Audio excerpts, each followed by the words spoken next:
Classified by WHO as the second leading cause of lung cancer, it is a colorless, odorless, invisible natural radioactive gas known as the invisible indoor killer. It's radon. It may hide in your basement, floor gaps, or even under kitchen tiles. In recent years, radon issues have gained attention in China. So how to detect radon concentration effectively? Today, Winsen technology presents a brand new solution. The first radon detection module ZD100 is officially launched. Designed specifically for radon detection, making it simpler and more reliable.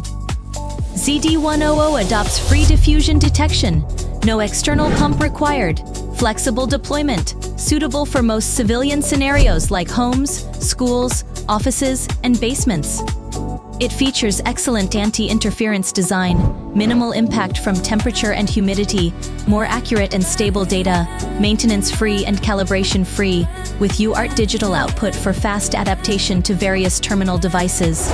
Refresh interval of just 1 minute, timely response, allowing you to monitor radon concentration changes in real time. Invisible threat, entrusted to visible protection.